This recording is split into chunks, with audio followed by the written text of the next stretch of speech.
eh menurut Kang Zen sendiri kan udah pernah jadi kader KMNU ya kan, sampai sekarang jadi anggota kehormatan gitu. Yang penting gitu, yang penting di organisasi selain gimana kita nyeimbangkan dengan dunia kuliah itu kan tadi suka dulu ya, suka terus skala prioritas. Terus yang manfaat yang bisa diambil gitu loh, kayak harus banget nih kita kalau bisa join organisasi sambil kuliah itu apa sih, Kang? Menurut Ya, Kang Zen kalau sendiri. menurut saya hal yang sangat-sangat harus kita ambil adalah ilmu tentang leadership ya. Karena kalau kita udah punya ilmu leadership di semua lini itu kita bisa beradaptasi. Jadi leadership itu ada yang namanya istilah 360 leader ya, 360 derajat leader. Artinya apa? Kita bisa disebut sebagai seorang leader itu tidak selalu harus ada di posisi atas. Paham nggak?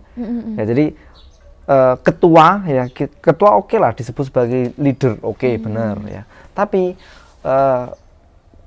sense-nya atau kita belajar menjadi seorang leader itu kita tidak selalu melulu harus menjadi ketua, harus menjadi koordinator apa. Kita menjadi anggota pun ya, kita bisa menjadi leader untuk diri kita sendiri. Ya, jadi ada istilahnya 360 leader itu yang mencetuskan itu McKinsey. Bukan McKinsey. Siapa ya? Browsing dulu Kang, browsing dulu.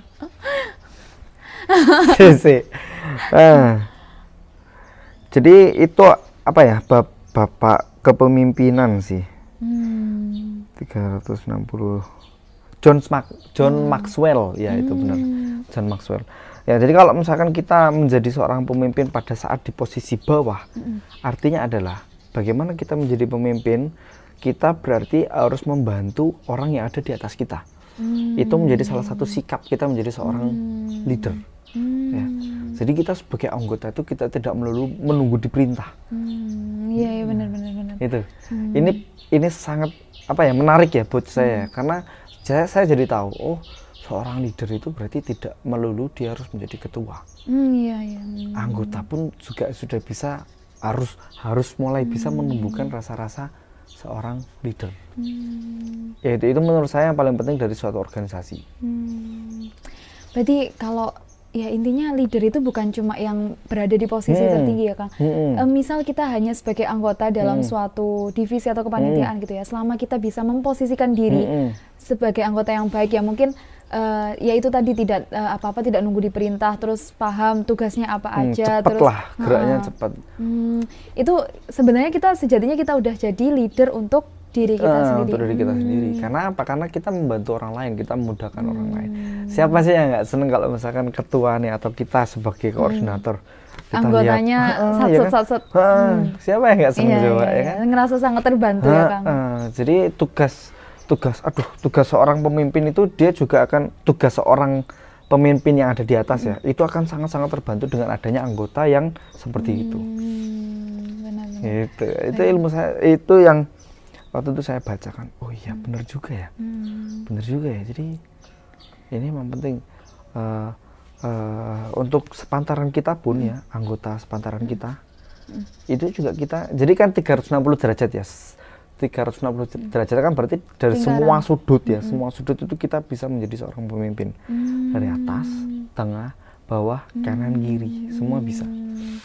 Oke, jadi semakin luas nih pandangan kita tentang leadership ya. Mungkin awal leadership kepemimpinan berarti harus ada di posisi tertinggi nih, terus memimpin banyak orang, terus jadi intinya jadi ada di posisi sentral. Ternyata dimanapun kita sebenarnya bisa jadi pemimpin sesuai dengan teori tadi yang 360 gitu ya Kang. Terus kalau ini Kang, mungkin aku mau ngaitin sedikit sama pengalamannya Kang Zen yang IP-nya 3 waktu semester 3 1, nah itu gimana Kang?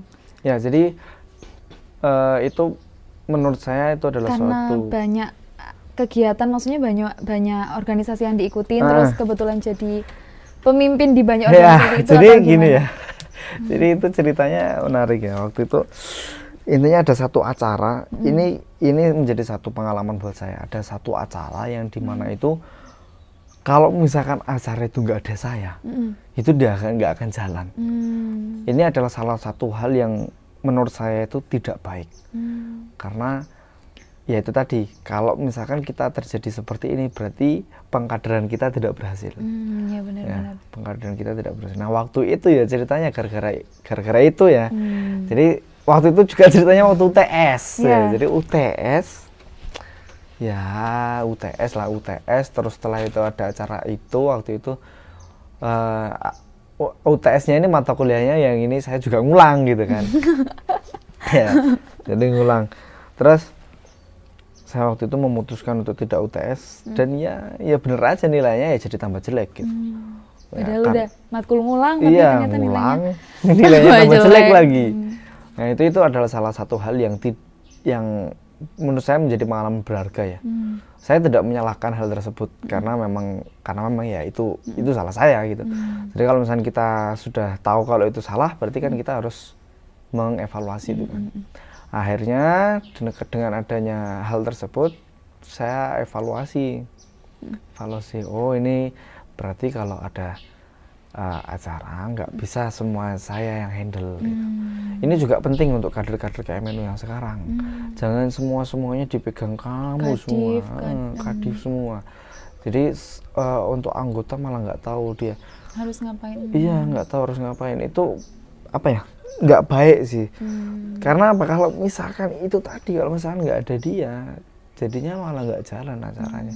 Padahal kalau acara yang seperti itu resikonya besar. Siapa tahu kan? Siapa yang tahu kalau misalkan waktu acara, waktu hari H, tiba-tiba yang tahu semuanya ini dia dapat musibah. Iya benar.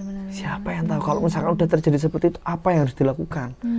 Gimana caranya? Wah, ini mumpung belum terjadi seperti ini, ya ini saya himbau kepada seluruh kader KMNU, ya jangan semuanya dipusatkan pada satu orang. Ya. Oke, satu instruksi oke.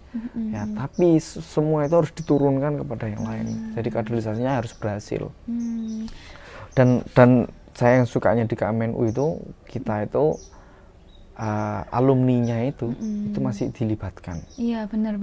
Itu tidak semua organisasi seperti itu. Iya, benar Kang. Iya, benar. Aku sendiri juga selaku kader sekarang ya, masih kader. Nah, sama alumni ini hubungannya masih erat banget. Maksudnya alumni juga kalau ada acara KMNU juga mau hadir, mau datang, memeriahkan, ikut ngasih saran dan lain sebagainya. Jarang banget di organisasi lain bisa ditemui kayak gini, Kang. Di HM pun ya, misalkan di HM kan alumninya juga belum tentu dia akan terus udah lepas dari HM ya sudah, berarti tugasku selesai gitu. Saya aja juga gitu. Saya lepas dari HM. Misalkan alumni Soskesma tuh, anak-anak Soskesma kan mana pernah diskusi sama saya, apa namanya, ya gitulah.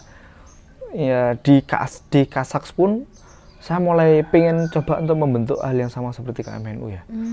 Ya saya selalu ngomong ke anak-anak Kasak, ini tolong dong kalau misalkan ada apa-apa kita alumni selalu diajak, selalu dikaitkan, karena alumni itu menurut saya adalah kekuatan terbesar dari suatu organisasi. Wah ini menarik sih Kang. Jadi yang pertama tadi kalau di organisasi pengkaderannya harus bagus, istilahnya jangan hanya kalau ada apa-apa tuh jangan hanya mensentralkan satu orang gitu ya, jangan hanya membebankan tanggung jawab pada satu orang. Di posisi orang tersebut gimana caranya bagi tugasnya, tapi di posisi yang lain juga harus sadar diri nih, wah aku sudah terlibat di ini, gimana caranya harus tetap melibatkan diri, harus ngapain, harus tahu tugasnya ngapain gitu. Jadi kalau tiba-tiba ada sesuatu yang tidak diinginkan terjadi, acaranya masih tetap kepegang gitu ya Kang. Nah terus kalau kaitannya sama alumni nih, ini kan kita bicara relasi ya berarti. Nah berarti di organisasi ini kita juga bisa dapat relasi yang positif gitu. Nah menurut Kang Zen sendiri, hubungannya relasi yang didapat sama organisasi dengan kita berkuliah itu kayak gimana Kang? Ya, jadi relasi itu kan hubungan ya, suatu hubungan itu adalah satu hal yang penting saat kita berada di posisi apapun. Entah itu di perkuliahan ataupun di organisasi. Ya, kalau misalnya di perkuliahan kita punya relasi dengan alumni dan lain-lain, itu akan mempermudah kita saat kita sudah lulus kuliah. Gitu. Ya, jadi banyak juga nih teman-teman saya yang dia itu pinter ya, tapi dia nggak punya relasi.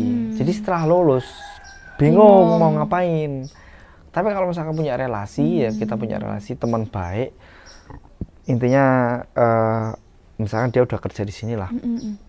Kita punya relasi, kita baik dengan dia. Dia tahu kalau kita kapasitas kita tuh seperti ini. Karena kan yang tahu kapasitas kita kan ya orang-orang yang kita deket, yang ya kita membangun relasi dengan baik dengan mereka. Ya, kita akan ditarik. Itu. Sama malah datang sendiri ya, malah datang sendiri kalau misalkan kita membangun hubungan atau relasi yang baik. Dan kalau misalkan untuk relasi yang di organisasi pun juga sama. Ya walaupun di organisasi itu kan pasti dari macam-macam ini ya jurusan ya. Ya ini organisasi eksternal yang saya maksud ya, yang KMNU lah, langsung aja KMNU. Kan dari macam-macam jurusan. Nah, dengan adanya macam-macam jurusan ini kita bisa jadi lebih apa ya? Mereka kan juga misalkan ya mereka punya suatu keinginan untuk membangun sesuatu ya kan. Misalkan membangun suatu LSM atau apa gitu kan. Intinya kalau kita punya relasi, dia tahu kapasitas kita, kita akan ditarik. Jadi relasi itu penting banget sih. Gitu. Dengan adanya organisasi, misal kita udah gabung di organisasi nih Kang, KMNU, berarti tahu dong KMNU ini, basicnya NU nih, berarti nanti kegiatan amaliyahnya juga seputar ke Nahdlatul Ulamaan. Berarti secara nggak langsung orang-orang yang sudah memutuskan gabung di KMNU itu mereka udah punya visi dan misi yang sama gitu ya, udah punya visi dan misi yang sama, punya tujuan yang sama, gabung ke KMNU. Nah terus kalau misal terbangun di sana relasi yang baik antar pengurusnya, itu ya mungkin kalau mau mengembangkan apa, karena dari awal visi dan misinya sama gitu ya, itu mungkin lebih mudah gitu ya daripada kita yang mungkin tidak berorganisasi, terus bingung nih kita satu visi sama siapa gitu, karena gitu ya Kang, mungkin bener. Gitu yang dimaksud Kang Zen. Oke, jadi relasi juga penting dan bisa didapatkan di dunia perkuliahan maupun di organisasi kayak gitu. Yang penting tetap bangun hubungan yang baik ya. Relasi boleh banyak, tapi kalau misalkan kita banyak relasi tapi semua hubungannya jelek mah sama aja, itu sama aja bohong. Jadi tetap kita harus bangun hubungan yang baik, ya minimal tanya kabar, atau kalau misalnya kita udah beda lokasi ya tanya kabar, minimal gimana kerjamu, gimana gini-gini, kamu sibuk apa dan lain-lain. Itu cukup sih. Oke, baik. Kalau aku ambil garis merah dari obrolan kita, mungkin aku mau tanya dulu nih, pesan untuk kader KMNU Undip sekarang ini ya Kang. Kalau dari pengalamannya Kang Zen sendiri yang udah banyak prestasinya, terus organisasi jalan, terus relasi hubungan juga di mana-mana, itu kira-kira untuk kader KMNU sekarang nih pesannya apa gitu?